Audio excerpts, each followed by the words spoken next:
جو کفر کا قول کرتا ہے اس پر فتویٰ نہیں لگانا چاہیے. بالکل یہی موقف مرزا مسئلہ نمبر 98 میں بیان کر چکے ہیں. اچھا. اب یہاں پر میں ایک دو چیزیں اور بھی کلیئر کر دوں کیونکہ کچھ سخت باتیں بھی اب ظاہر ہو گئی اس حوالے سے کہ اگر کسی کا موقف ان احادیث کی بنا پر ایسا ہو جاتا ہے تو ہم اس پہ کوئی گستاخی کا فتویٰ نہیں لگاتے. اسی وجہ سے علماء عرب کی اکثریت اور پاکستان میں بھی جو اہل حدیث مقتدی فکر ہے اہل سنت میں سے ان کی اکثریت جو ہے وہ آپ صلی اللہ علیہ وسلم کے والدین کے ایمان کے قائل نہیں ہے. ان کے لیے میرا خصوصاً مشورہ ہے ان تمام دلائل کی روشنی میں ان تک یہ لیکچر بھی پہنچے کہ ایٹ لیسٹ انہیں شیخ زبیر علی زئی رحمہ اللہ والا موقف ضرور اڈاپٹ کر لینا چاہیے کہ وہ خاموشی اختیار کریں کیونکہ دلائل دونوں طرف موجود ہیں اور احتیاط کا تقاضا بھی یہ ہے کہ آپ سے یہ پوچھا نہیں جانا کہ آپ رسول کے والدین مسلمان تھے یا کافر تھے تو خام خواہ اپنے گلے مصیبت نہ فٹ کریں. بالکل یہی موقف. ٹھیک.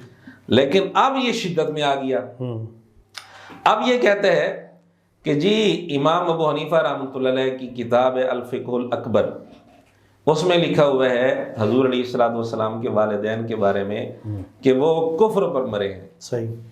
یہ بات کرتے ہوئے پھر کہتے ہیں کہ اس کے دفاع میں ملا علی قاری رحمۃ اللہ علیہ نے کتاب لکھی کہ ہمارا امام صحیح بھونک کر گیا ہے. یہاں اس نے یہ جملہ بولا ہے. ایک ایمنی جی پڑیا ہے امام حنیفہ نے لکھی کتاب الفقہ الاکبر جس میں لکھا ہے کہ رسول اللہ کے ماں باپ کفر کی حالت میں مرے ہیں. نعوذ باللہ. ہاں ملا علی قاری نے باقاعدہ دفاع کی ہے کہ ہمارا امام صحیح بھونک کے گیا تھا. ملا علی قاری رحمۃ اللہ علیہ نے کتاب لکھی ہے. ایک اور ویڈیو میں مرزا کہتے ہیں کہ یہ کتاب ہمارے نبی گستاخانہ کتاب ہے کہ ملا علی قاری نے نبی علیہ السلام کے والدین کے کفر پہ دلالت پہ کتاب لکھی ہے جو میں کہتا ہوں گستاخانہ کتاب ہے. جرأت کر کے اپنی عوام کو بتائیں کہ آپ کے بزرگان دین جو میں ان میں سے اکثر کو بزرگان بے دین کہتا ہوں وہ نبی علیہ السلام کے والدین کے گستاخ تھے ملا علی قاری اور انہوں نے باقاعدہ ان کے کفر کی دلالت کے اوپر کتاب لکھی ہے. جب کتاب گستاخانہ ہے تو لکھنے والا کون ہوا؟ گستاخ ہوا. لیکن مرزے کا دجل دیکھیں. اس کو دین سے کوئی سروکار نہیں. بس اپنی خواہش جہاں پوری ہوتی ہو وہاں اس شخصیت کو بڑھا چڑھا دینا اور جہاں خواہش کے خلاف بات ہو اس پر فتوے لگا دینا. یہی ملا علی قاری جن کی کتاب کو یہ گستاخانہ کہہ چکے ہیں اور ان کو گستاخ قرار دے چکے ہیں. ان کی ایک عبارت سیدنا معاویہ رضی اللہ تعالیٰ عنہ کے بارے میں اس کو پسند آ گئی. ٹھیک. اور پسند اتنی آئی کہتا ہے کہ یہ چمی والا حوالہ ہے. اچھا. اب اگلا ملا علی قاری کا حوالہ چمی والا والا ادھر نہ ہی میں رکھتا چمی والا. ملا علی قاری کو چمی. اچھا. اور اس بات کی وجہ سے کہتے ہیں ہم تو ملا علی قاری کو علیہ السلام کہتے ہیں. رضی اللہ عنہ کہتے ہیں, رحمہ اللہ کہتے ہیں, علیہ السلام کہتے ہیں. میں تو ان کہاں گا ملا علی قاری رضی اللہ تعالیٰ عنہ علیہ السلام سلام ہے. ملا علی قاری تو تیرے نبی گستاخ تھے. کیا گستاخ کو علیہ السلام کہنا جائز ہے؟ جو گستاخ کو علیہ السلام کہے اس کا اپنا ایمان ہے. صحیح. اس کے اندر ایمان ہے. جو گستاخ کو علیہ السلام کہہ رہا ہو ادھر کہتے ہیں گستاخ اور ادھر پھر علیہ السلام کہہ رہا ہے. ملا علی قاری رحمۃ اللہ علیہ نے کتاب لکھی الفقہ الاکبر کے اندر یہ عبارت ہے لیکن الفقہ الاکبر کے نسخوں میں اختلاف ہے. ہمارے ہاں وہ نسخے راجے ہیں جن میں لکھا ہوا ہے حضور علیہ السلام کے والدین کفر پر نہیں مرے. ٹھیک. یا بعض نسخوں میں عبارت ہے فطرت پر فوت ہوئے. ہمارے ہاں وہ نسخے راجے ہیں لیکن یہ بات تو یقینی ہے کہ نسخوں میں اختلاف ہے. صحیح. امام ابو حنیفہ رحمۃ اللہ علیہ نے کیا لکھا تھا یا لکھوایا تھا یقینی طور پر ہم نہیں کہہ سکتے. کم از کم یہ بات تو ماننی پڑے گی. جب یقینی طور پر ان سے کوئی چیز ثابت نہیں تو ان کی بنیاد پر اس چیز کو بنیاد بنا کر اتنا بڑا جملہ بولنا کہ وہ بھونک کر گئے ہیں یہ بات بالکل ناانصافی ہے. مرزا سے کہا گیا, ایک اینکر گیا مرزے کے پاس, اس نے کہا کہ یہ آپ نے لفظ بولے ہیں بھونکنے والے. اس نے کہا میں نے بھونکنے کا لفظ استعمال نہیں کیا, بکواس کا لفظ استعمال کیا. کیا بات کی میں نے؟ نہیں, آپ نے کہا تھا کہ صحیح بھونک کے گئے, وہ الفاظ آپ نے یوز. نہیں اس طرح نہیں. جب تک آپ کو پورے جملے نہیں یاد آپ کو سوال کرنے کا حق ہی ختم ہو جائے گا. جی میں نے بھونک کا لفظ نہیں بولا, میں نے کہا بکواس. پھر مرزا نے اصول کھڑا کیا. مرزا کہتے ہیں کہ یہاں میرے ساتھ اختلاف نہیں, یہاں تو حضور کے والدین کا مسئلہ ہے. تو یہ تو بکواس سے بھی بڑھ کر چیز ہے، یہ تو توہین ہے۔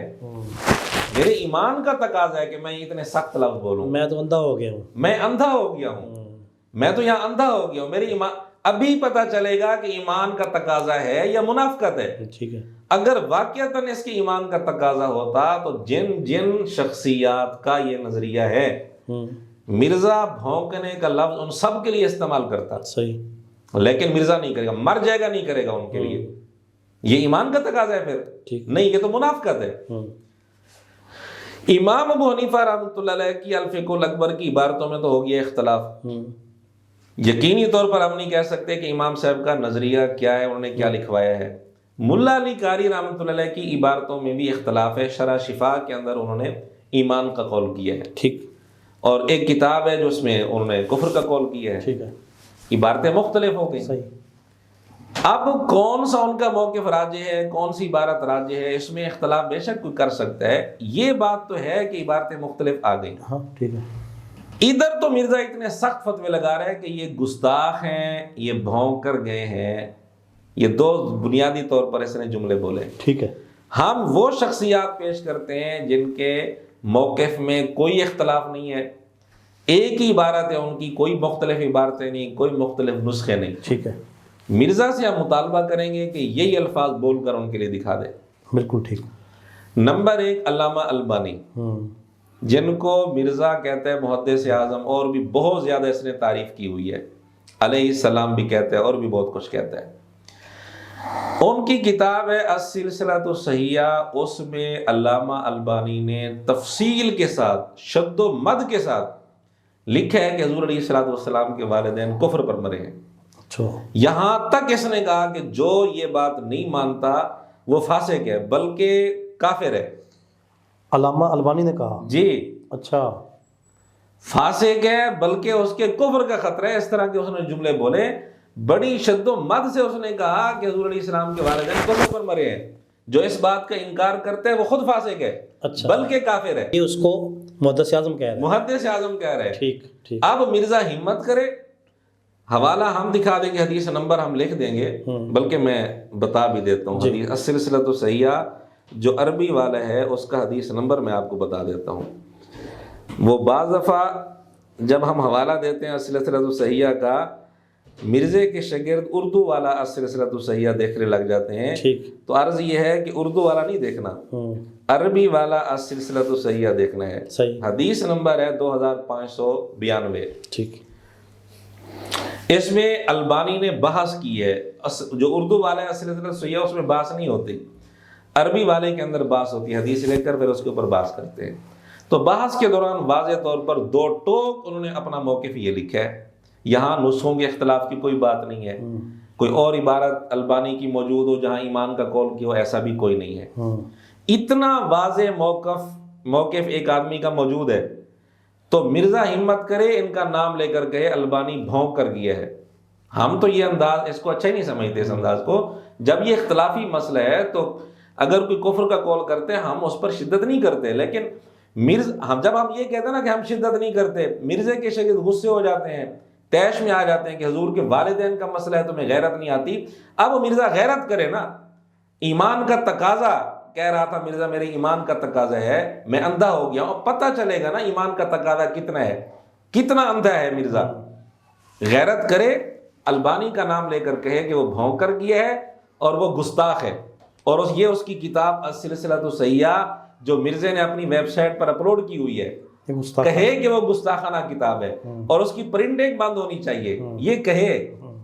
اگر مرزا یہ ساری باتیں البانی کے متعلق نہیں کہتا تو مرزا پرلے درجے کا منافق ہے، اس کو کوئی پرواہ نہیں۔ حضور علیہ السلام کے والدین کی عزت کا مسئلہ نہیں ہے، دراصل اس کے دل میں حضور کے والدین کی محبت بالکل نہیں ہے، سراسر منافقت ہے، صرف اس کو فتویٰ بازی کرنی آتی ہے ہمارے علماء پر۔ بالکل صحیح ہے۔ اچھا، نہیں اس سے فتویٰ کیوں لیا جائے؟ علامہ البانی کے بارے میں اس سے فتویٰ کیوں لیا جائے؟ میں عرض کر رہا ہوں جی، مسئلہ تو یہ ہے کہ علامہ البانی اس کے بارے میں فتویٰ دے گئے۔ امام نسائی رحمۃ اللہ علیہ مشہور محدث ہیں، ان کی کتاب ہے سنن کبریٰ، اور سنن نسائی جو مشہور ہے، سنن صغریٰ بھی اس کو کہتے ہیں، نسائی کے لفظ سے زیادہ مشہور ہے سنن نسائی۔ دونوں میں ایک حدیث ہے، حضور علیہ الصلوۃ والسلام اپنی والدہ کی قبر پر گئے تھے اور وہاں اللہ تعالیٰ سے اجازت مانگی تھی، دعائے مغفرت کی، لیکن اجازت نہیں ملی۔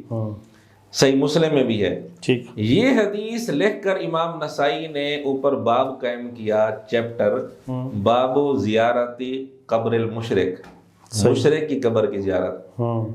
اس حدیث پر، اس باب میں اس حدیث کے علاوہ کوئی اور حدیث نہیں ہے، ایک ہی حدیث ہے۔ اس حدیث پر یہ باب لکھ کر امام نسائی کیا بتانا چاہتے ہیں کہ حضور کی والدہ مشرک تھی، وہ ان کے کفر کے قائل ہیں امام نسائی۔ تو مرزا ہمت کرے یہ سارے فتوے لگائے کہ امام نسائی بھونک کر گئے نعوذ باللہ، اور امام نسائی گستاخ ہیں اور سنن نسائی گستاخانہ کتاب ہے، لگائے فتوے۔ ٹھیک، مرزا نے مسئلہ نمبر 98 مسئلہ نمبر 98 میں یہ بات کی ہوئی ہے کہ امام نسائی کا یہ نظریہ ہے ٹھیک، کہ وہ کفر کے قائل تھے، اور بنیاد مرزا نے یہی بنائی، دلیل یہی دی کہ انہوں نے باب یہ قائم کیا ہے۔ کیونکہ امام نسائی رحمۃ اللہ علیہ جو اہل سنت کے بڑے امام ہیں، اور کتب ستہ میں ان کی کتاب ہے سنن نسائی المتوفا 303 ہجری، انہوں نے یہ جو مسلم شریف کی 2257 نمبر حدیث تھی جو آپ صلی اللہ علیہ وسلم اپنی ماں کی قبر پر گئے تھے، یہ حدیث سنن نسائی میں انٹرنیشنل نمبر کے مطابق 2035 آتی ہے۔ تو امام نسائی نے اس پر باب باندھا ہے مشرک کی قبر پر جانے کا جواز۔ تو اس کا مطلب ہے کہ امام نسائی رحمہ اللہ کا بھی یہی عقیدہ تھا، کیونکہ باب کی ہیڈنگ امام کا عقیدہ ہوتا ہے۔ اب جب مرزا یہاں پھنس گیا، امام ابو حنیفہ رحمۃ اللہ پر سخت فتویٰ لگا کر پوچھا گیا کہ امام نسائی بھی تو قائل ہیں کفر کے، کہتے ہیں نہیں خالی کوئی باب باندھ دے تو اس سے کوئی عقیدہ کیسے نکلتا ہے۔ پاس کے امام نسائی بھی نبی علیہ السلام کے والدین کو مشرک سمجھتے تھے، تو کیا وہ بھی بکواس کرتے تھے؟ امام نسائی نے کہاں کہا ہے کہ نبی علیہ السلام کے ماں باپ کو میں مشرک کہتا ہوں؟ وہ دکھائیں، پھر آگے بات چلے گی۔ کورالریز نہیں بنانی، ٹھیک ہے، کہ انہوں نے کوئی کتاب میں لکھا ہو کہ میں نبی علیہ السلام کے ماں باپ کو مشرک کافر سمجھتا ہوں، اس طرح انہوں نے لکھا ہو۔ کورالریز بنانے سے کچھ نہیں ہوتا ہے، حالانکہ پہلے کہہ چکا ہے کہ امام نسائی کا یہی عقیدہ تھا، کیونکہ باب ہی محدث کا باب ہی اوپر یہی باندھا ہے، محدث کا باب اس کا عقیدہ ظاہر کرتا ہے۔ اب کہتے ہیں خالی باب باندھنے سے عقیدہ ثابت نہیں ہوتا۔ واہ جی واہ، اب یہ باب باندھا کس لیے امام نسائی رحمۃ اللہ علیہ نے؟ امام ابن ماجہ رحمۃ اللہ علیہ نے باب قائم کیا ہے اسی حدیث پر، حضور علیہ السلام اپنی والدہ کی قبر پر جو گئے تھے، زیارت ماجہ فی زیارتی قبور المشرکین، مشرکین کی قبور کی زیارت، صحیح، اس طرح کے ملتے جلتے الفاظ ہیں۔ تو مشرکین کی قبور کی زیارت کرنا، یہ مشرک کس کو کہہ رہے ہیں ابن ماجہ رحمۃ اللہ علیہ؟ حضور علیہ الصلوۃ والسلام کی والدہ کے لیے، وہ کفر کے قائل ہیں۔ اسی طرح اور بھی کئی سارے علماء ہیں۔ امام بہقی رحمۃ اللہ علیہ نے اپنی ایک کتاب میں سنن کبریٰ بہقی میں ٹھیک، واضح طور پر لکھا ہے کانا ابواہ مشرکین، حضور کے والدین مشرک تھے۔ اب یہ مرزا لفظ اب کو بہانہ بنا دے گا کہ لفظ اب صرف باپ پر نہیں چچا پر بھی بولا جا سکتا ہے، یہ بہانہ غلط ہے۔ آگے انہوں نے حدیثیں کون سی لکھی ہیں؟ یہی حدیث لکھی ہے حضور اپنی والدہ کی قبر پر گئے، صحیح۔ تو یہ ان کی عبارت ہے امام بہقی رحمۃ اللہ علیہ کی، نام لے کر کہے امام بہقی رحمۃ اللہ علیہ کا۔ 4 شخصیات ہم نے پیش کر دی، امام بہقی، امام نسائی، امام ابن ماجہ، البانی، ان چاروں کا نام لے کر مرزا کہے کہ یہ بھونک کر گئے نعوذ باللہ، ٹھیک، اور کہے کہ یہ گستاخ تھے، ان کی یہ کتابیں گستاخانہ ہیں، یہ کہے۔ ادھر کہتے ہیں میرے ایمان کا تقاضا ہے، پتہ چلے گا ایمان کا تقاضا کیا ہے۔ صحیح، ہم تو کہتے ہیں ہمارا تو موقف واضح ہے کہ ہم اگرچہ ایمان کے قائل ہیں یا کم از کم سکوت کے قائل ہیں، کفر کے قائل نہیں ہیں، ہم قول نہیں کرتے، لیکن اگر قول کرتے ہیں ہم اس پر فتویٰ نہیں لگاتے، یہ ہمارا موقف ہے۔ ٹھیک ہے، اگر یہ بے ایمانی ہے یا غلط موقف ہے کوئی بھی ہے اور مرزے کا موقف صحیح ہے تو اپنے موقف پر قائم تو رہے۔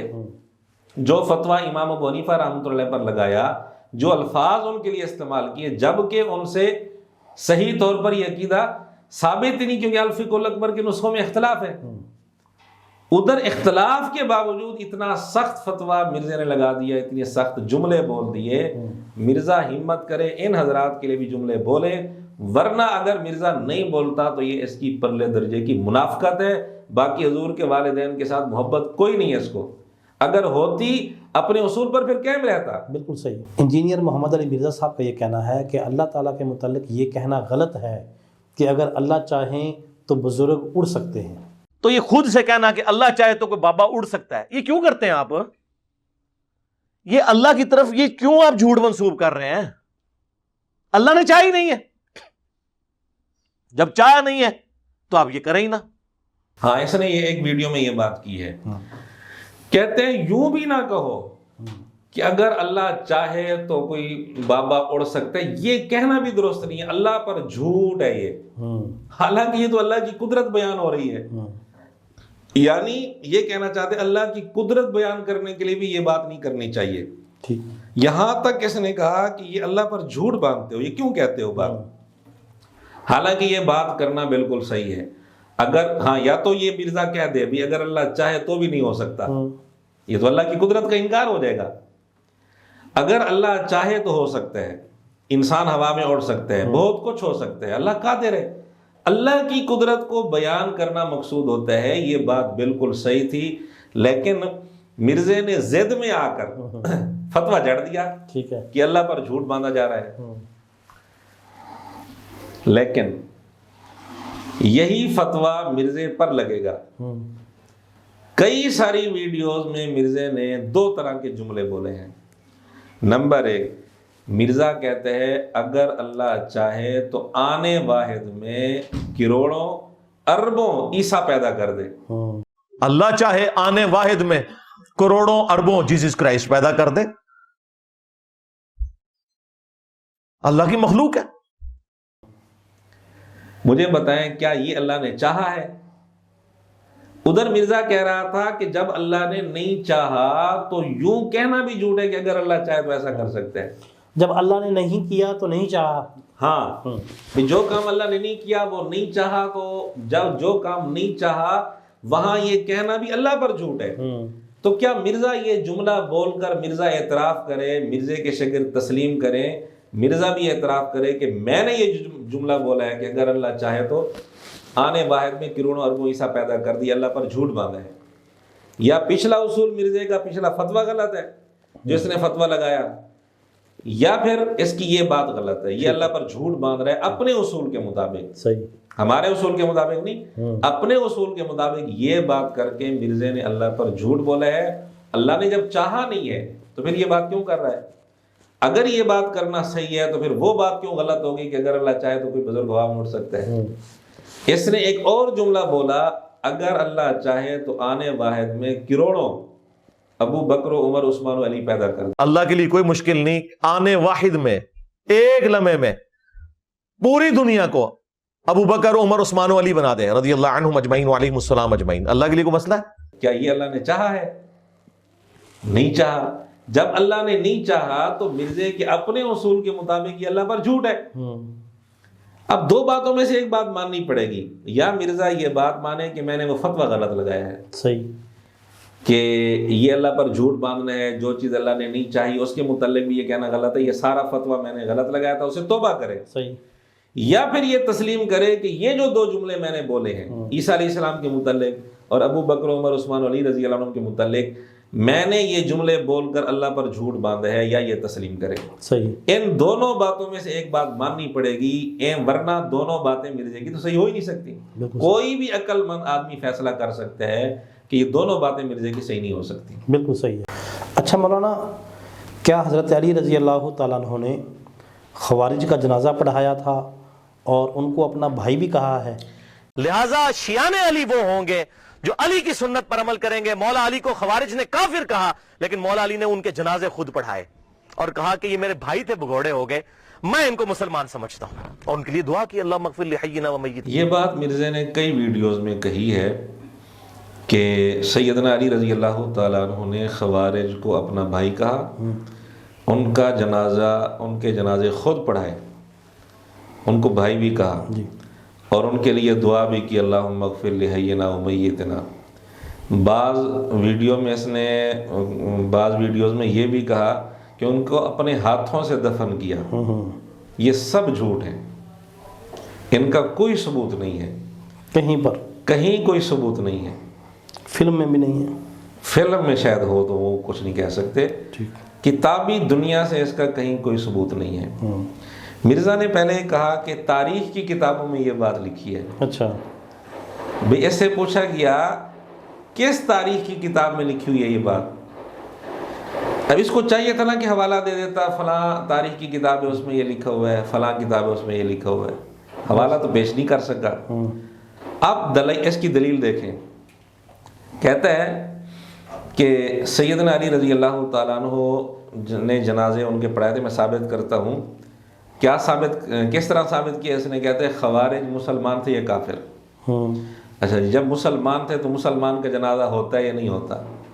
جب جنازہ ہوتا ہے تو بس ثابت ہو گیا کہ حضرت علی نے جنازہ پڑھایا تھا۔ یہ دلیل دے رہا ہے۔ ٹھیک، یہ بات تو ٹھیک ہے کہ مسلمان کا جنازہ ہوتا ہے، عمومی بات ٹھیک ہے، لیکن کیا ضروری ہے کہ ہر مسلمان کا جنازہ پڑھا ہی کیا ہے؟ اس بنیاد پر ہم کہہ سکتے ہیں کہ فلاں مسلمان فوت ہوا تو چونکہ مسلمان کا جنازہ ہوتا ہے، وہ مسلمان ہے تو اس کا جنازہ بھی پڑھا گیا، اس کا کیا ثبوت ہے؟ پھر جنازہ پڑھا گیا تو پڑھانے والے حضرت علی ہیں، اس کا کیا ثبوت ہے؟ یعنی خالی اس بات سے ثابت ہو جائے گا کہ چونکہ وہ مسلمان ہیں لہذا حضرت علی نے ان کا جنازہ پڑھایا۔ میں نے کہا پھر تو مرزے کے اس اصول پر یہ بات بھی کی جا سکتی ہے کہ ابن ملجم کا جنازہ سیدنا حسن رضی اللہ تعالیٰ نے پڑھایا تھا، کیونکہ ابن ملجم خارجی ہے، مرزا کہتے ہیں خارجی مسلمان ہے، مسلمان کا جنازہ ہوتا ہے تو لہذا ابن ملجم کا جنازہ حضرت حسن نے پڑھایا تھا، تو یہ بھی کہہ دے پھر۔ اس طرح تو بہت ساری باتیں کی جا سکتی ہیں۔ کبھی اس نے نہیں کہا، کبھی بھی میرے علم میں نہیں کسی ویڈیو میں اس نے یہ بات کی ہو کہ حضرت معاویہ رضی اللہ تعالیٰ عنہ کے لشکر کے جو ساتھی تھے ان کے، تو ان میں سے جو قتل ہوئے ان کا جنازہ حضرت علی نے پڑھایا، کبھی بھی اس نے یہ بات نہیں کی۔ حالانکہ پڑھایا بھی ہے۔ سیدنا معاویہ رضی اللہ تعالیٰ عنہ کی طرف سے جو لوگ تھے اور جنگ میں قتل ہوئے، کبھی ان کے متعلق اس نے یہ نہیں کہا، میرے ذہن میں نہیں کبھی اس نے کہا ہو کہ ان کا جنازہ حضرت علی نے پڑھایا تھا، وہاں یہ بات کیوں نہیں کی اس نے۔ پھر خوارج کے متعلق کہہ رہا ہے کہ خوارج کے متعلق حضرت علی نے کہا میرے بھائی ہیں، کہیں بھی ثبوت نہیں ہے کہ خوارج کے متعلق حضرت علی نے کہا ہو، کہیں ثبوت نہیں۔ حالانکہ حضرت میرے معاویہ کے متعلق کہا تھا۔ ایک جگہ اس سے پوچھا گیا، یہ بلکہ مرزا خود کہتے ہیں کہ یہ جو نعرہ لگایا جاتا ہے علی معاویہ بھائی بھائی، یہ جعلی نعرہ ہے۔ اور یہ بھی ہے یہ جو علی معاویہ بھائی بھائی، بالکل جعلی بات ہے۔ ابو بکر عمر عثمان و علی بھائی بھائی، علی معاویہ بھائی بھائی نہیں، نہ کبھی تھے نہ کبھی بعد میں رہے۔ وہ تو میں نے کہا ٹھیک ہے، علی معاویہ بھائی بھائی یہ تو جعلی نعرہ ہے، خوارج علی بھائی بھائی یہ صحیح نعرہ ہے، کیونکہ جب یہ خوارج کے متعلق بیان دے رہے ہیں تو اس کے اصول کے مطابق خوارج علی بھائی بھائی کا نعرہ صحیح ہو گیا نا۔ حالانکہ یہ جھوٹ ہے، حضرت علی رضی اللہ تعالیٰ عنہ نے خوارج کو اپنا بھائی کہا ہو، کوئی ثبوت نہیں۔ ٹھیک، اس بنیاد پر اگر مرزا کہتا ہے چونکہ خوارج مسلمان تھے، مسلمان بھائی بھائی ہوتے ہیں، تو حضرت معاویہ مسلمان بھی ہیں، صحابی بھی ہیں، پھر خوارج کے ساتھ جو جنگ ہوئی تھی وہ ختم نہیں ہوئی، صلح نہیں ہوئی۔ حضرت معاویہ کے ساتھ جو جنگ ہوئی تھی وہ جنگ ختم بھی ہو گئی، جنگ بندی بھی ہو گئی، بعد میں صلح بھی ہو گئی۔ ان سب کے باوجود اس کو علی معاویہ بھائی بھائی کا نعرہ جعلی لگتا ہے، اور خوارج علی بھائی بھائی کہہ رہا ہے، بھی خود کہہ رہے ہیں نا حضرت علی نے خوارج کو بھائی کہا۔ اچھا، حضرت علی رضی اللہ تعالیٰ کے بارے میں یہ تو مشہور ہے نا، انہوں نے فرمایا تھا کہ ہمارے مقتول اور ان کے مقتول جنتی ہیں، میرا اور یہ تو خود مرزا بھی مانتا ہے، یہ خود مرزا بھی مانتا ہے، ان کے مقتولین کو حضرت علی نے فرمایا تھا کہ یہ جنت میں ہوں گے، صفین کے خوارج کے مقتولین کے بارے میں کبھی حضرت علی نے یہ جملہ نہیں بولا۔ بالکل ایسے ہی ہے۔ اور یہ خود مرزا حدیث سناتے ہیں خوارج کے بارے میں کہ وہ جہنم کے کتے ہیں، جہنم کے کتے ہیں۔ اتنے سخت الفاظ خوارج کے بارے میں آپ علیہ الصلوۃ والسلام نے فرمائے۔ لاشوں کا ڈھیر لگا ہوا تھا، ایک نشانی حضور علیہ السلام نے بتائی تھی کہ ایک آدمی ان میں اس طرح کا ہوگا کہ اس کا بازو کٹا ہوا ہوگا۔ حضرت علی رضی اللہ تعالیٰ نے فرمایا کہ وہ آدمی تلاش کرو، ڈھونڈو، تاکہ مجھے تسلی ہو کہ آپ علیہ الصلوۃ والسلام نے جو نشانی بتائی تھی وہ ان میں موجود ہے۔ چنانچہ وہ آدمی مل گیا۔ کہیں نہیں لکھا ہوا کہ حضرت علی رضی اللہ تعالیٰ عنہ نے ان کی پھر تکفین کی، پھر ان کو دفن، جنازہ پڑھایا، دفن کیا، کہیں کوئی تذکرہ نہیں ہے۔ اپنی طرف سے اس نے سیدنا علی رضی اللہ تعالیٰ عنہ پر یہ جھوٹ بولا ہے۔ تو ایک دفعہ تو میں نے یہ کہا 10 سیکنڈ کے اندر اس نے یہ ساری باتیں ویڈیو میں کی ہیں. میں نے کہا 10 سیکنڈ میں 3 بڑے بڑے اس نے جھوٹ بولے کہ حضرت علی نے ان کو بھائی کہا, ان کے جنازے پڑھائے, اللہم اغفر لحینا و میتنا یہ دعا کی. یہ تینوں باتیں جھوٹ ہیں, ان کا کہیں کوئی ثبوت نہیں ہے.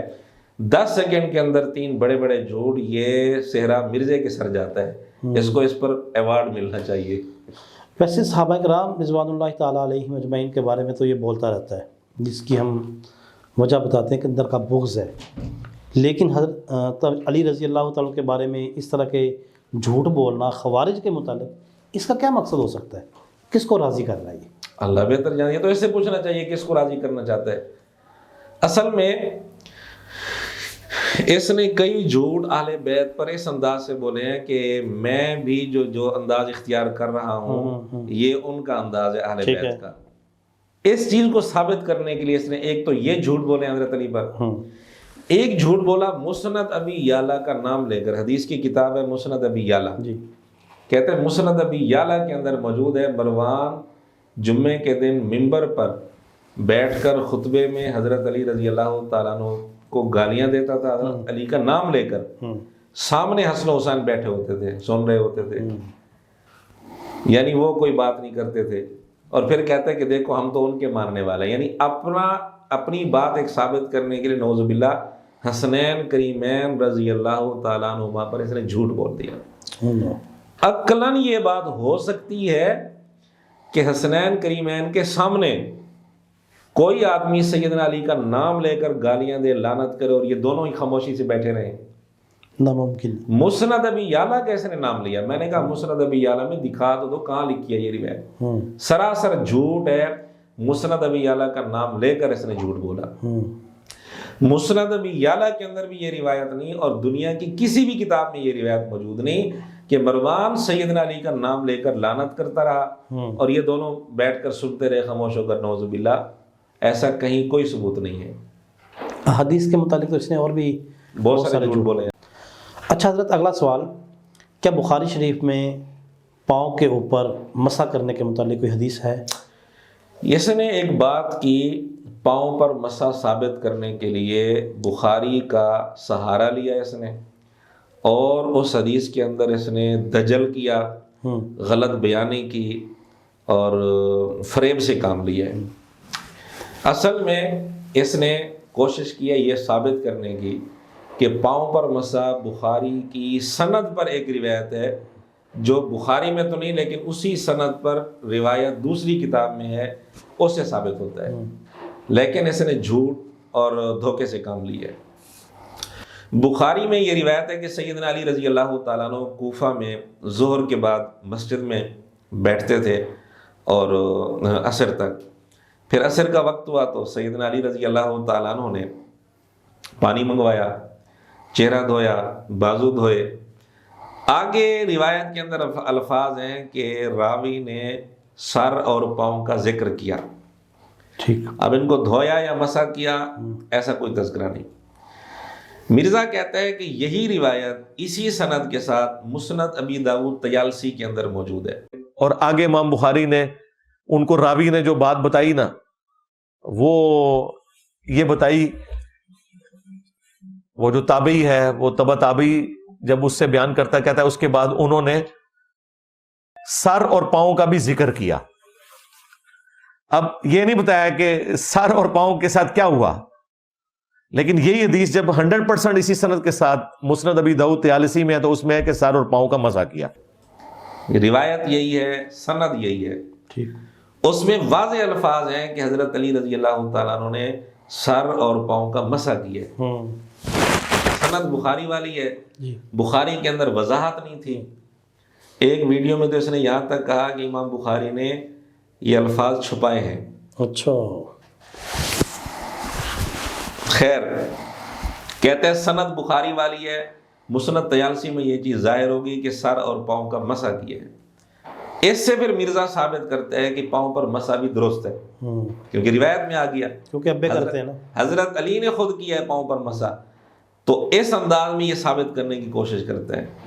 لیکن ایک ڈنڈی اس نے ماری, بہت بڑی ڈنڈی, مسند طیالسی کے اندر بالکل یہ روایت موجود ہے، یہ الفاظ بھی ہیں کہ حضرت علی نے سر اور پاؤں پر مسح کیا، لیکن اسی روایت کے آخر میں ایک جملہ تھا وہ مرزا کھا گیا، وہ بیان ہی نہیں کیا۔ مسند طیالسی کی اس روایت کے آخر میں جملہ لکھا ہوا ہے ھذا وضوء من لم یحدث، یہ سیدنا علی رضی اللہ تعالیٰ عنہ کا فرمان ہے۔ صحیح، سیدنا علی نے یہ فرمایا یہ اس آدمی کا وضو ہے جو بے وضو نہ ہو، جس کا وضو ٹوٹا ہوا نہ ہو، جو با وضو آدمی ہے یہ اس آدمی کا وضو ہے۔ صحیح، تو جو با وضو ہو اس پر جب وضو فرضی نہیں ہے ٹھیک ہے، وہ چہرے پر بھی مسح کر لے، ہاتھوں پر بھی مسح کر لے، پاؤں پر بھی مسح کر لے، کوئی بات نہیں ہے۔ محدثین نے یہی بات لکھی ہے۔ ابن خزیمہ بہت بڑے محدث ہیں، ان کی کتاب ہے صحیح ابن خزیمہ، انہوں نے باب ایک قائم کیا اسی حدیث کے اوپر جی، کہ جس آدمی کا وضو ٹوٹا ہوا نہ ہو، با وضو آدمی، تو وہ اپنے پاؤں پر اگر مسح کرنا چاہے تو کر سکتا، ٹھیک ہے۔ صحیح ابن حبان میں محدث ابن حبان نے باب قائم کیا اسی حدیث پر جی، کہ حضرت علی نے پاؤں پر جو مسح کیا تھا اس کی وجہ کیا تھی، یعنی وہ یہ بتانا چاہتے ہیں کہ اصل وجہ یہ تھی، وہ چونکہ باوضو تھے، ظہر کے بعد مسجد میں ہی بیٹھے تھے، وضو نہیں ٹوٹا تھا، پھر حضرت علی فرما بھی رہے ہیں یہ اس آدمی کا وضو ہے جس کا وضو ٹوٹا نہ ہو۔ اس نے اس سے یہ مسئلہ نکال لیا کہ جس کا وضو ٹوٹا ہوا ہو وہ بھی پاؤں پر مسح کر سکتے ہیں۔ کتنی بڑی بددیانتی ہے، دھوکہ اور دجل ہے۔ حدیث کے اندر الفاظ تھے لیکن مرزا چھپا گیا۔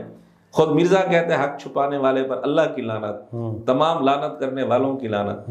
اور مرزا نے یہ بھی کہا ہوا ہے کہ میری اس طرح کی کوئی بات سامنے ہے، کوئی جھوٹ سامنے ہے تو وہ جھوٹ بیان کر کے تم لعنت کر سکتے ہو کہ یہ جھوٹ بولا ہے اور جھوٹ بولنے والے پر لعنت۔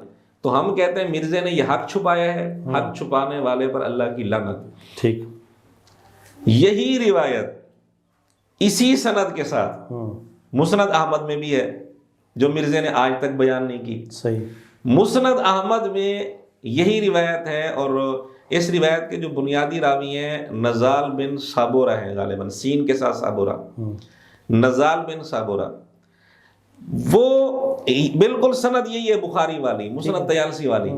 اس میں یہاں تک الفاظ ہیں کہ حضرت علی رضی اللہ تعالیٰ عنہ نے چہرے پر بھی مسح کیا، صحیح، بازوں پر بھی مسح کیا، سر پر بھی مسح کیا، پاؤں پر بھی مسح کیا۔ اچھا، اگر یہ ثابت کرنا ہے اس روایت سے کہ جس کا وضو ٹوٹا ہوا ہو وہ بھی پاؤں پر مسح کر سکتا ہے، تو پھر اس روایت سے تو یہ بھی ثابت ہو گیا کہ وہ چہرے پر بھی مسح کر سکتے ہیں، ٹھیک، وہ بازوں پر بھی مسح کر سکتا ہے۔ سراسر اس کی بددیانتی ہے۔ دراصل یہ روایت اس آدمی کے متعلق تھی جو باوضو ہے۔ باوضو آدمی اگر گیلے ہاتھ ویسے پھیر دے تو کوئی مسئلہ نہیں ہے، کوئی اس میں غلط بات نہیں ہے، کیونکہ اس نے تو وضو کرنا ہی نہیں، وضو اس پر فرض ہی نہیں ہے۔ ٹھیک ہے، کر لے وضو کر لے، اچھی بات ہے، نہ کرے اس پر کوئی ضروری نہیں۔ یوں اس نے دجل سے کام لیا اور یہ تأثر دینے کی کوشش کی کہ جو روایت بخاری میں ہے، وہ بخاری والی روایت میں تو بات واضح نہیں، لیکن اسی سند کے ساتھ دوسری کتابوں میں یہی روایت ہے، جیسے پاؤں پر مسح ثابت ہوتا ہے، حالانکہ پاؤں پر مسح ثابت نہیں ہوتا، وہ صرف اس حد تک ثابت ہوتا ہے کہ جس آدمی کا وضو ٹوٹا ہوا نہ ہو، باوضو ہو، وہ کر لے تو ٹھیک ہے، وہ تو ہم بھی کہتے ہیں کر لے ٹھیک ہے، وہ تو چہرے پر بھی کر لے تو ٹھیک ہے، وہ نہ بھی کرے تو ٹھیک ہے، نہ بھی کرے تو ٹھیک ہے۔ لیکن اس نے دجل سے کام لیا، وہ جملہ چھپا لیا، حالانکہ اس کو بتانا چاہیے تھا وہ جملہ، لیکن نہیں بتایا۔ ھذا وضوء من لم یحدث، اور اصل یہ چیز تھی، یہ چیز اصل تھی، یہ چھپا لی۔ اچھا مولانا، اگلا سوال، سب سے پہلے اسلام کون لے کر آیا؟ اس حوالے سے بھی مرزا نے بہت بڑا دجل سے کام لیے ہیں، دھوکے سے کام لیے ہیں، اور بعض روایات کو چھپا کر اس نے اہل سنت پر کیچڑ اچھالنے کی کوشش کی ہے اپنے ابوں کی حمایت میں۔ ٹھیک، ہمارے ہاں ایک ترتیب بنی ہوئی ہے کہ عورتوں میں سیدہ خدیجہ رضی اللہ عنہا اسلام لائی، مردوں میں سیدنا صدیق اکبر رضی اللہ تعالیٰ عنہ اسلام لائے، بچوں میں سب سے پہلے سیدنا علی رضی اللہ تعالیٰ عنہ اسلام لائے، آزاد کردہ غلاموں میں سب سے پہلے سیدنا زید بن حارثہ رضی اللہ تعالیٰ عنہ اسلام لائے۔ یہ بات بالکل ٹھیک ہے، اس میں کسی قسم کی کوئی غلطی نہیں ہے، اور بالکل اعتدال پر مبنی یہ نظریہ ہے۔ اس نظریے پر مرزا نے حملہ کیا۔ اصل بات یہ ہے کہ اول من اسلم کون ہے؟ جی اس بارے میں 4 قسم کی روایات ہیں۔ جی نمبر 1 سیدہ خدیجہ رضی اللہ عنہا کے لیے الفاظ موجود ہیں اول من اسلم کے، ٹھیک مختلف کتب حدیث میں۔ ٹھیک ہے، صدیق اکبر رضی اللہ تعالیٰ عنہ کے لیے الفاظ موجود ہیں اول من اسلم، ترمذی حدیث نمبر 3667۔ ٹھیک، سیدنا علی رضی اللہ تعالیٰ عنہ کے لیے الفاظ موجود ہیں اول من اسلم کے، ترمذی حدیث نمبر 3735، ٹھیک، 3735۔ اور مستدرک حاکم میں زید بن حارثہ رضی اللہ تعالیٰ عنہ کے لیے الفاظ موجود ہیں اول من اسلم کے۔ ٹھیک ہے، 4 روایات ہیں کل، ہم نے ان 4 روایات کو لیا، کسی روایت کو چھوڑا نہیں ہے۔ ٹھیک ہے، یہ دلیل ہے اس بات کی کہ ہمارے دل میں کسی کی بے احترامی نہیں ہے، ہم ہر ایک کی فضیلت کو قبول کرتے ہیں، مانتے ہیں، ہم کسی کی فضیلت کا انکار نہیں کرتے۔ ٹھیک ہے، عورتوں میں تو صرف سیدہ خدیجہ رضی اللہ عنہا کے لیے الفاظ ہیں، ٹھیک ہے، وہاں کس میں بنانے کی ضرورت ہی نہیں۔ صحیح ہے، اگر سیدہ خدیجہ کے علاوہ کسی اور عورت کے لیے بھی اول من اسلم کے الفاظ ہوتے تو ہم وامی ترتیب بنا لیتے، صحیح ہے، لیکن دنیا جہان کی کسی روایت کے اندر سیدہ خدیجہ کے علاوہ کسی عورت کے لیے اول من اسلم کے الفاظ نہیں ہیں۔ ٹھیک ہے، ہاں، مردوں کے اندر 3 شخصیات ہیں جن کے لیے اول من اسلم کے الفاظ ہیں، صدیق اکبر رضی اللہ تعالیٰ عنہ، سیدنا علی رضی اللہ تعالیٰ عنہ، زید بن حارثہ رضی اللہ تعالیٰ عنہ۔ صحیح، جب یہ 3 روایات آ گئیں، ہم نے ان تینوں کو لینا تھا، کسی کی فضیلت کا انکار نہیں کرنا تھا، تو لازماً تطبیق دینی پڑے گی اور یہ کہنا پڑے گا کہ مردوں میں صدیق اکبر، بچوں میں حضرت علی اور آزاد کردہ غلاموں میں زید بن حارثہ رضی اللہ تعالیٰ عنہ۔ بات تو بالکل صحیح تھی، اس میں نہ کوئی کسی کے ساتھ نعوذ باللہ کوئی بغض ہے، نہ کسی کی فضیلت کا انکار ہے۔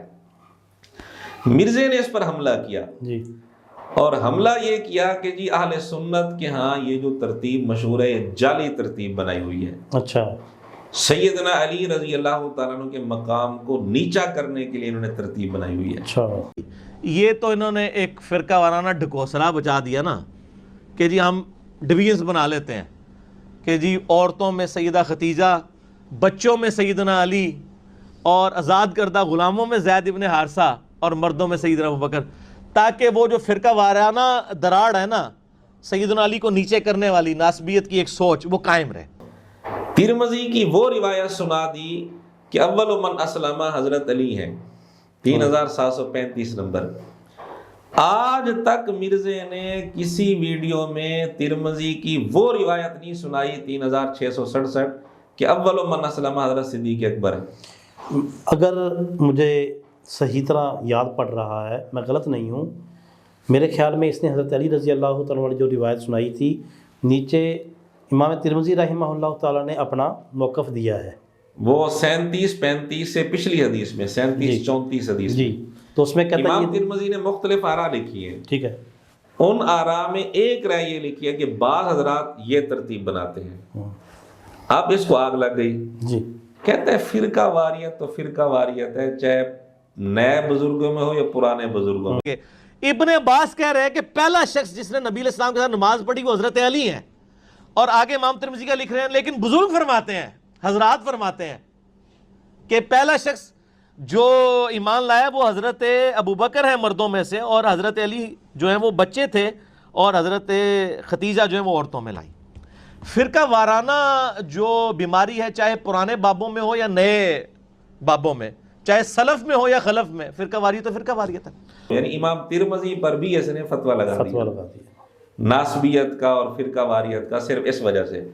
حالانکہ یہ بات بالکل ٹھیک تھی، اس میں 4 روایات کو قبول کرنا پڑتا ہے اور کسی روایت کا انکار نہیں کرنا پڑتا، چھوڑنا نہیں پڑتا کسی روایت کو۔ اب اس نے سیدنا صدیق اکبر رضی اللہ تعالیٰ عنہ والی روایت تھی، اسی ترمذی میں تھی، اس نے سیدنا علی والی روایت تو بارہا بیان کی، اور اس روایت کی بنیاد پر اتنا بڑا ہنگامہ کھڑا کیا۔ ایک دفعہ بھی صدیق اکبر رضی اللہ تعالیٰ عنہ والی روایت اس نے بیان نہیں کی۔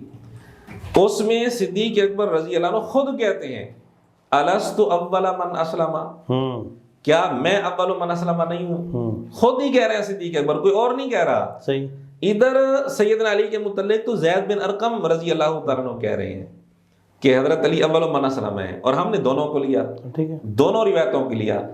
اب ہم نے تو ساری حقیقت بیان کر دی، ساری روایات سامنے رکھ دی، مرزے کو کیا تکلیف تھی کہ اس نے یہ روایت چھپا لی، آج تک بیان نہیں کی۔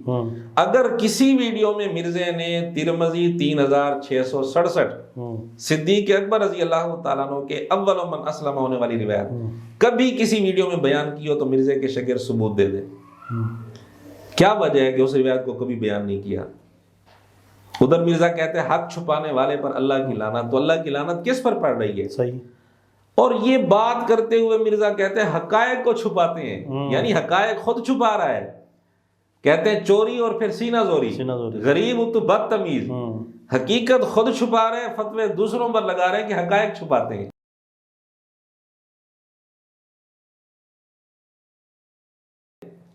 اب صدیق اکبر رضی اللہ تعالیٰ عنہ والی روایت اس نے کیوں چھپائی؟ ہمارے بارے میں کہتے ہیں کہ ہمیں تو ان کے بزرگوں کے ایمان میں بھی شک محسوس ہونے لگ گیا ہے، مشکوک نظر آتے ہیں، ہمیں تو لگتا ہے کہ ان کے بزرگ بھی کسی درجے میں بغض علی کا شکار تھے۔ اچھا، تو نے جو صدیق اکبر رضی اللہ تعالیٰ عنہ والی روایت کو چھپایا ہے تو پھر ظاہری بات ہے اسی انداز کے مطابق تو پر یہی فتویٰ ہے کہ تو بغض صدیق کا شکار ہے، ورنہ تو نے یہ روایت کیوں چھپائی؟ ہم نے تو کوئی روایت نہیں چھپائی۔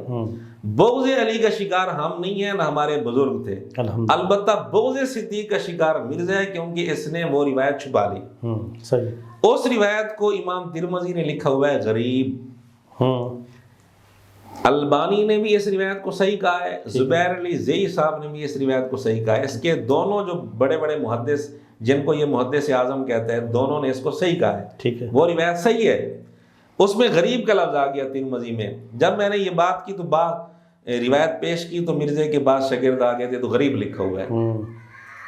میں نے مرزے کی زبان سے اس کو سنا دیا بھی غریب ہونا حدیث کے صحیح ہونے کے منافی نہیں ہوتا، یہ تو خود مرزا مانتا ہے۔ ٹھیک ہے، بخاری کی پہلی حدیث غریب ہے، ان بیچاروں کو اتنا پتہ نہیں غریب کا مطلب کیا ہوتا ہے۔ کسی حدیث کا غریب ہونا اس کے صحیح ہونے کے منافی نہیں ہے۔ مرزے نے خود دجل سے کام لیا، صدیق اکبر رضی اللہ تعالیٰ عنہ والی روایت چھپائی اور الزام لگا دیا اہل سنت پر کہ انہوں نے جعلی ترتیب بنائی ہوئی ہے۔ پھر اس نے کچھ سوالات کھڑے کیے کہ جی پھر جب مردوں میں کیٹاگریاں تم نے بنائی ہیں تو عورتوں میں کیٹاگریاں کیوں نہیں بنائی؟ بچیوں میں سب سے پہلے اسلام کون لایا، اس کا جواب دو۔ آزاد کردہ باندیوں میں سب سے پہلے اسلام کس نے قبول کیا، اس کا جواب دو۔ کہتے ہیں کہ میں نے بہت بڑا سوال کیا، اس کا جواب ان کے پاس نہیں، ان کے بزرگ قبر سے نکل آئے، ان کے پاس جواب نہیں ہے، کتنے گیا میرا دماغ، یہ وہ، اور میری عقل وہاں سے شروع ہوتی ہے جہاں بنو امیہ کی عقل ختم ہوتی ہے، وہاں سے شروع ہوتی ہے۔ میں نے کہا عقل تو تیرے اندر ہے ہی نہیں، شروع کیسے ہوگی؟ تو اس نے جو سوال اٹھائے ہیں یہ کوئی بڑے سوال نہیں ہے، سیدھی سی بات ہے۔ اول من اسلم کے الفاظ سیدہ خدیجہ کے علاوہ کسی عورت کے لیے دنیا جہان کی کسی حدیث کی کتاب سے کوئی روایت مرزا لے آئے جس میں اول من اسلم کے الفاظ ہوں سیدہ خدیجہ کے علاوہ کسی اور عورت کے لیے، ترتیب ہم بنا دیں گے۔ جب سیدہ خدیجہ کے علاوہ کسی کے لیے یہ الفاظ ہے ہی نہیں تو عورتوں میں تو یہ ترتیب بن ہی نہیں سکتی۔ صحیح۔ مردوں میں 3 شخصیات کے متعلق الفاظ تھے، وہاں ترتیب بنانی پڑی کیونکہ ہم نے کسی روایت کو چھوڑنا نہیں تھا، کسی کی فضیلت کا انکار نہیں کرنا تھا۔ تو اس نے وہ روایت چھوڑ دی صدیق اکبر رضی اللہ تعالیٰ عنہ والی، اور اپنے ہی اصول کے مطابق یہ بغض صدیق کا شکار ہے۔ جیسے یہ ہمارے متعلق کہتے ہیں وہ تو بالکل جھوٹ ہے، یہ کہتے ہیں ان کے بزرگ بغض علی کا شکار تھے، ہم بغض علی کا شکار نہیں ہیں، ورنہ حضرت علی رضی اللہ تعالیٰ عنہ والی روایت ہم چھپاتے، لیکن ہم نے ایسا نہیں کیا، ہم بغض علی کا شکار نہیں، یہ بغض صدیق کا شکار ہے۔ بالکل صحیح۔ پھر ایک اور بات، ابراہیم نخعی رحمۃ اللہ علیہ کے سامنے جب بات کی گئی، ترمذی حدیث نمبر 3735، جی راوی نے جب حدیث سنائی کہ حضرت علی پہلے اسلام لائے، جی تو ابراہیم نخعی رحمۃ اللہ کہنے لگے نہیں، حضرت صدیق اکبر پہلے اسلام لائے۔ ابراہیم نخعی رحمۃ اللہ تابعی، ان کے سامنے چونکہ صدیق اکبر رضی اللہ تعالیٰ والی روایت تھی، اس بنیاد پر ہم اس نے ظن رکھتے ہیں، اس بنیاد پر انہوں نے اس روایت کو ترجیح دی۔ جی اس پر مرزے نے ابراہیم نخعی رحمۃ اللہ کی چڑھائی شروع کر دی کہ یہ کون ہوتے ہیں، ان کو کیا پتہ، یہ تو پیدا ہی بعد میں ہوئے ہیں، یہ اس وقت تھے ہی نہیں، یہ کیسے کہہ رہے ہیں؟ حالانکہ وہ تابعی ہیں، تابعی ہے، لیکن مرزا کہتے اس وقت تو نہیں تھے، شروع میں صحابی تو نہیں ہے، یعنی یہ تو بعد میں آئے ہیں۔ وہ بعد میں پیدا ہوئے ہیں اور یہ پہلے پیدا ہو گئے. خیر یہ بات ابراہیم نخعی رحمۃ اللہ متعلق کی، اور اسی جگہ مرزا نے ابن اسحاق یعنی محمد بن اسحاق کے حوالے سے اس کا قول نقل کیا.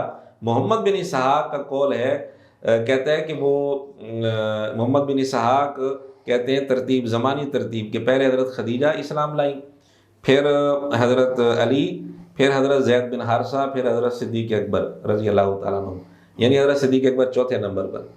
تو میں نے کہا ابن اسحاق اس دور میں موجود تھے بھی، اگر ابراہیم نخعی بعد میں آئے ہیں تو محمد بن اسحاق تو ابراہیم نخعی کے بھی بعد میں آئے ہیں. بالکل صحیح. ادھر ابراہیم نخعی پر یہ اعتراض کی تو اس وقت تھے ہی نہیں، ان کو کیا پتا، تو ابن اسحاق کو کیسے پتا چل گیا، یہ بھی اس وقت نہیں تھے. بالکل صحیح. پھر اس نے جو زمانی ترتیب بنائی، سوال تو یہاں بھی کھڑے ہو سکتے ہیں. زمانی ترتیب ابن اسحاق کے قول کی بنیاد پر اس نے بتائی حضرت خدیجہ، پھر حضرت علی، پھر زید بن حارثہ، پھر حضرت صدیق اکبر. حضرت زینب کہاں گئی؟ صحیح. کیا وہ حضرت صدیق اکبر کے بھی بعد اسلام لائی تھی؟ 5ویں نمبر پر یہ اب ثابت کر رہے ہیں تم نے. سیدہ فاطمہ، سیدہ رقیہ، ام کلثوم رضی اللہ تعالیٰ عنہن، صحیح، ان کا تو اس ترتیب میں کہیں تذکرہ نہیں آیا. تو جو سوال مرزا کھڑے کر رہا تھا اسی طرح کے سوال مرزے کی اس ترتیب پر بھی کھڑے ہو سکتے ہیں. بالکل صحیح. بات بالکل ہماری ٹھیک تھی اہل سنت کی کہ اول من اسلم کے الفاظ 4 شخصیات کے متعلق آتے ہیں. عورتوں میں صرف سیدہ خدیجہ، مردوں میں 3 شخصیات ہیں. اس لیے ہم نے یہ ترتیب بنا دی کہ عورتوں میں سیدہ خدیجہ، مردوں میں صدیق اکبر، بچوں میں سیدنا علی، اور آزاد کردہ غلاموں میں زید بن حارثہ رضی اللہ تعالیٰ عنہ. اس صحیح بات کو اس نے غلط رنگ دے کر بڑے بڑے اس نے فتوے لگائے، جبکہ حقیقت یہ ہے کہ اس نے خود اس مسئلے کے اندر بہت بڑا دجل کیا ہے اور صدیق اکبر رضی اللہ تعالیٰ عنہ والی روایت چھپائی ہے. آج تک وہ روایت بیان نہیں کی. اصل بات تو یہ تھی. بالکل صحیح. اچھا حضرت، آپ صلی اللہ علیہ وسلم نے حضرت عائشہ رضی اللہ تعالیٰ عنہ کو ظالمہ کہا تھا. یہ بات مرزے نے کی ہے اور ایک ضعیف روایت بیان کر کے اپنی طرف سے اس میں جھوٹ شامل کیا ہے اور نسبت حضور علیہ الصلوۃ والسلام کی طرف کی ہے، اور اب تک مرزا اس جھوٹ پر قائم ہے. ٹھیک، رجوع نہیں کیا. مرزا کی ایک ویڈیو ہے تفسیر لیکچر نمبر 321 کے نام سے. اس میں 39 منٹ کے بعد اس نے مسند احمد کے حوالے سے ایک روایت بیان کی. مسند احمد میں یہ حدیث ہے کہ سیدنا علی کہتے ہیں کہ ایک دفعہ نبی صلی اللہ علیہ وسلم نے فرمایا کہ تیرا جھگڑا ہوگا ایک دفعہ عائشہ کے ساتھ. تو حضرت علی نے کہا میں بڑا ظالم ہوں گا یا رسول اللہ کہ میں آپ کی بیوی کے ساتھ جھگڑا کروں گا. آپ فرمایا نہیں، وہ ظالم ہوگی اس وقت. تو یا رسول اللہ آپ مجھے کیا حکم دیتے ہیں؟ فرمایا کہ وہ جب ظلم کرے گی تو تم اس کو واپس چھوڑ آنا جہاں سے وہ آئی تھی. مسند احمد میں اگر مرزے کے شاگرد سرچ کرنا چاہیں اسلام 360 میں تو یہ لفظ لکھ دیں شکر رنجی. اس کے ترجمے میں چونکہ یہ لفظ ہے، یا شقیق کا لفظ لکھ دیں تو تقریباً آخر میں یہ حدیث مل جائے گی ان کو. ٹھیک. تو خیر حدیث یہ ہے امی عائشہ رضی اللہ تعالیٰ عنہ کے متعلق جو اس نے بیان کی. ایک دفعہ حضرت علی رضی اللہ تعالیٰ عنہ سے حضور علیہ الصلوۃ والسلام نے فرمایا علی تیرے اور عائشہ کے درمیان ایک معاملہ ہوگا. ٹھیک. اختلاف ہوگا. وہاں لفظ تو معاملہ امر ان کا لفظ ہے. سیدنا علی رضی اللہ تعالیٰ عنہ نے کہا کہ میرے اور امی عائشہ کے درمیان؟ آپ نے فرمایا ہاں. سیدنا علی کہنے لگے کہ پھر تو میں بڑا بدبخت ہوں گا. تو آپ نے فرمایا نہیں. یہ بات ختم ہو گئی. پھر آپ نے فرمایا لیکن جب ایسا ہو تو عائشہ کو اس کے گھر تک پہنچا دینا. ٹھیک. حضرت علی کہہ رہے ہیں کہ میں بڑا بدبخت ہوں گا. آپ نے فرمایا نہیں. یعنی حضرت علی اپنے اوپر رکھ کر یہ بات کر رہے تھے کہ اس سے پھر یہ بھی اندازہ کریں کہ حضرت علی کے دل میں امی عائشہ کا کتنا احترام تھا کہ اگر میرا ان کے ساتھ جھگڑا ہوتا ہے تو یہ تو میری بڑی بدبختی ہے. لیکن آپ علیہ الصلوۃ والسلام نے تسلی دی کہ نہیں ایسا کوئی نہیں ہے، ایسا نہیں ہے.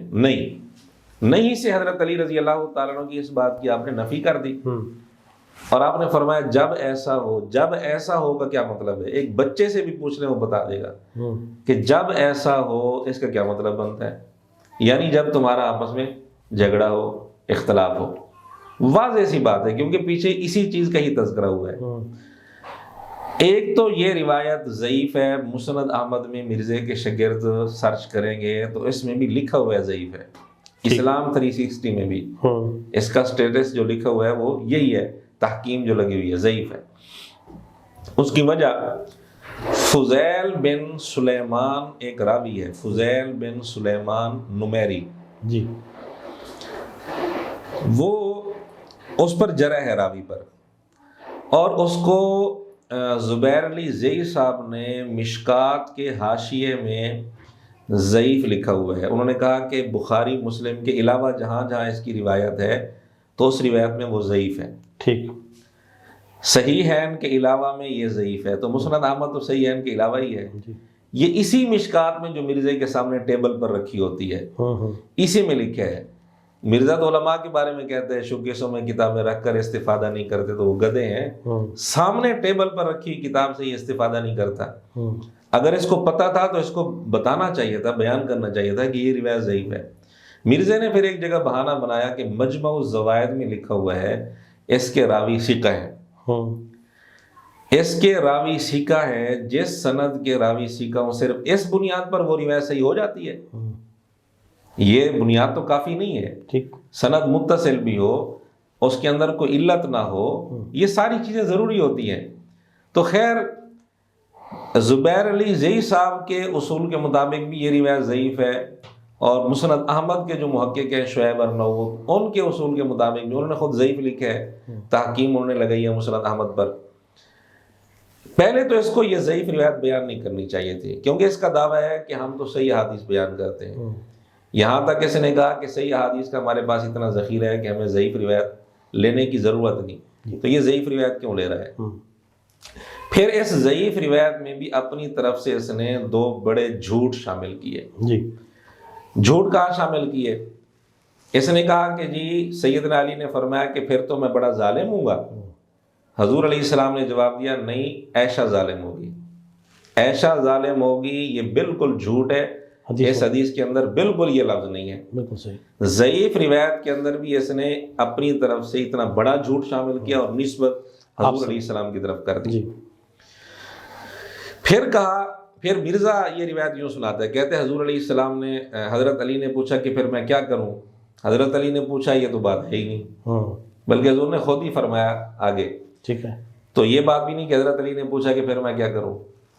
آگے جو اس نے خطرناک بات کی، کہتے ہیں حضور علیہ السلام نے فرمایا جب یہ ظلم کرے گی.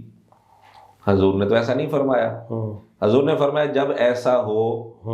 جب ایسا ہو کا مطلب بالکل واضح ہے، پیچھے جو بات چل رہی ہے کہ جب جھگڑا ہو. ٹھیک ہے. اس کو اس نے جھوٹ تحریف کر دی حدیث میں اور یوں بنا دیا کہ جب یہ ظلم کرے تو اس کو اس کے گھر تک پہنچا دینا.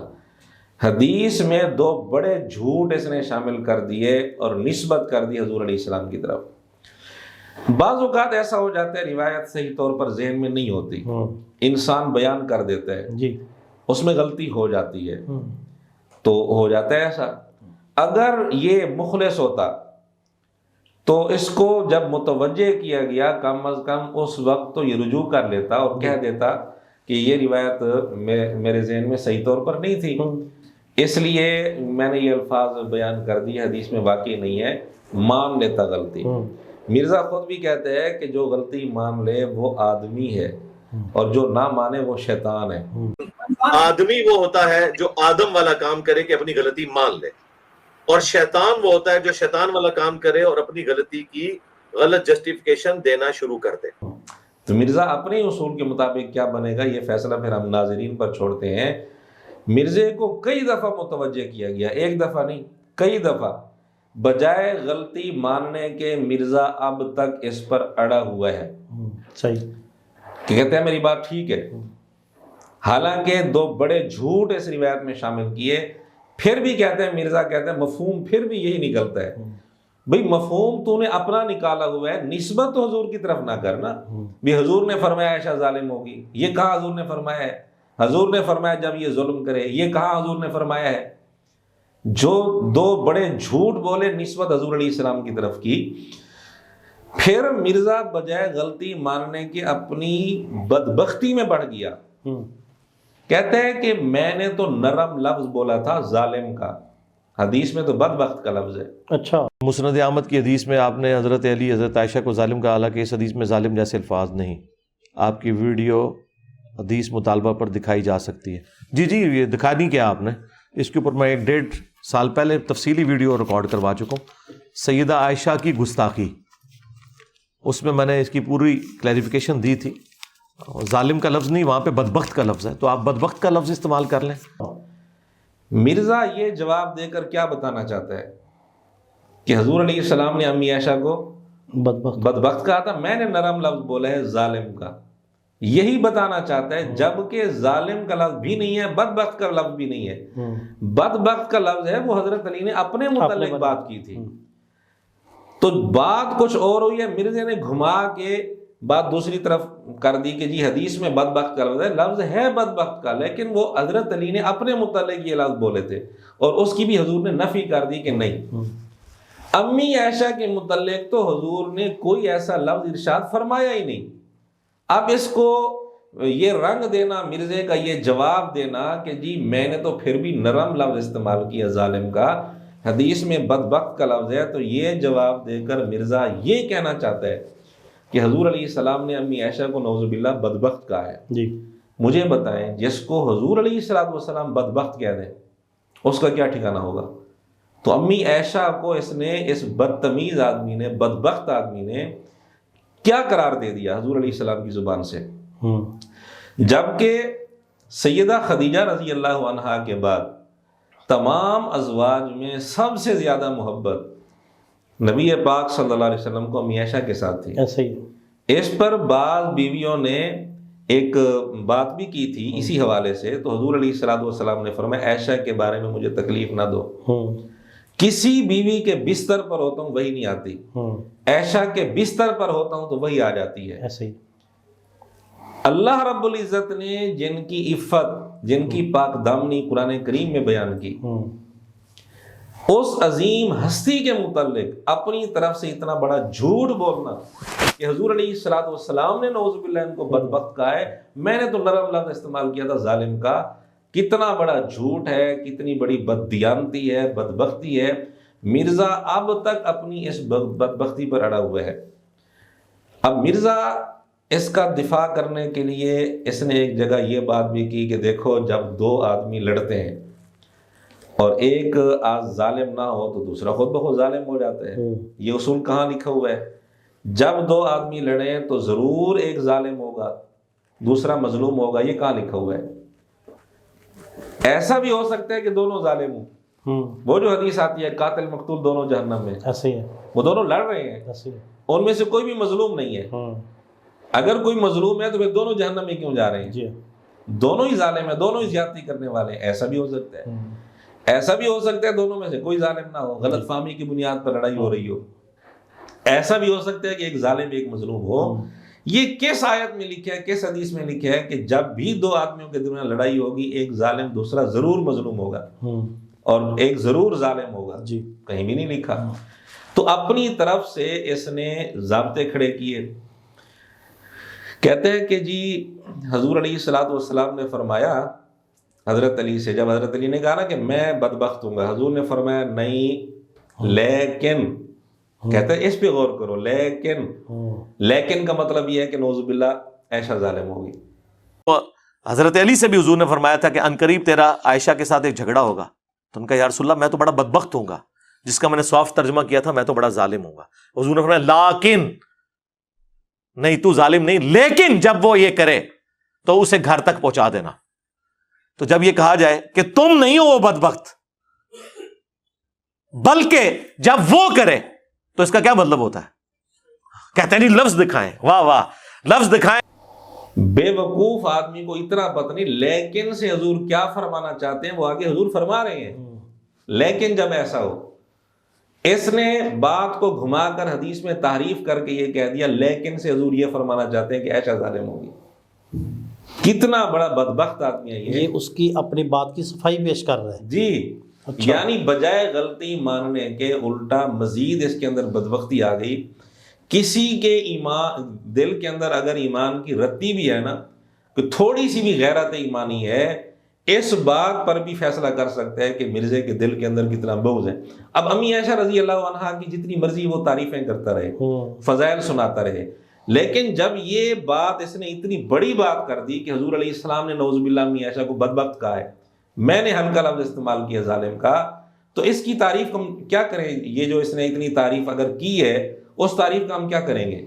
اور جس بندے نے ایک دفعہ سے یہ جملہ سن لیا ہے حضرت عائشہ کے بارے میں، اس کا کیا ذہن ہوگا؟ بالکل. لیکن نہ اس نے رجوع کیا، نہ اپنی غلطی مانی، بلکہ اب تک اپنی اس جھوٹ پر، اپنی اس بدبختی پر اڑا ہوا ہے. اور مرزے کے شاگرد اس کی اس بات میں یعنی دفاع کرنے کے لیے آ جاتے ہیں کہ اس نے بالکل ٹھیک کہا ہے. اتنے اندھے ہو چکے ہیں.